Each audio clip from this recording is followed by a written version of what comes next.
Look at the price of oil anyway. It is backing away from that $70 a barrel level. And look what the president tweeted about OPEC first thing this morning. Here we go. Looks like OPEC is at it again with record amounts of oil all over the place, including the fully loaded ships at sea. Oil prices are artificially very high, no good, and will not be accepted. John Hofmeister is with us. He's the former president of Shell Oil, and he's now with Citizens for Affordable Energy. Do you agree with the president? Artificially high prices because of OPEC? No, Stuart, I don't. I don't think he has a good grasp of the fact that the glut of oil has essentially disappeared.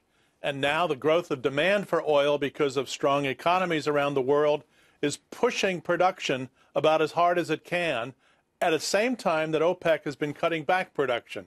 So that's a perfect recipe for higher prices, and it's going to continue, I think, to rise in price as the year progresses. Okay, we hear you. How about this, what's being called a fracking bottleneck? That is, we've got the oil, we've got it out of the ground in places like Texas, but we don't have the infrastructure to get it where it needs to go, to the marketplace. Surely, if there is such a bottleneck, we can solve that fairly easily and get much more American production on stream. Oh, I agree with that completely. What happened is that during the 2015, 16, 17 period, a whole lot of investment was deferred, probably $350, $400 billion of deferred divestment because the price wasn't high enough. Now we're off to a bumpy recovery, which is what you're describing. It's bumpy. We did a lot of cannibalization. We run down inventories. We laid off 500,000 people. We did all kinds of slash and burn kinds of things.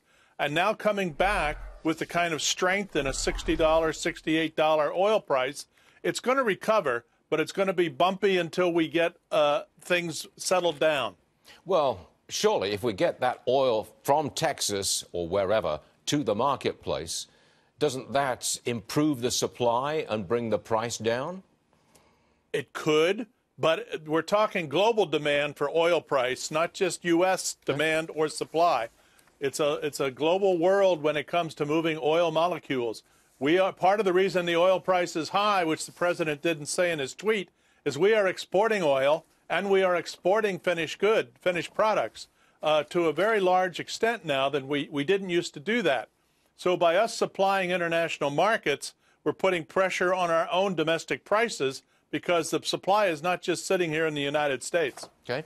Talk to me about gas prices, because they keep going up.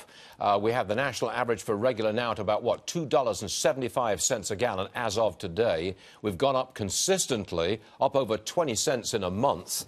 You think higher prices, if you think oil prices are going up some more, you've got to believe that gas prices go up this summer some more.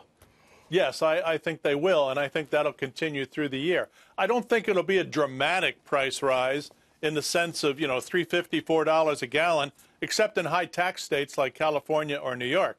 But it will be a continued rise in oil price, and that's why I continue to advocate, Stuart, sometime give me a whole segment on turning natural gas into transportation fuel, because that is the ultimate American solution for lower prices, cleaner fuel, and more American jobs. You'll get a whole segment when you pay me the $100 you owe me for your false forecast at the end of last year. But I'm not, I don't care about that. John Hofmeister, come back and see us again, okay, soon. Thank you. All right.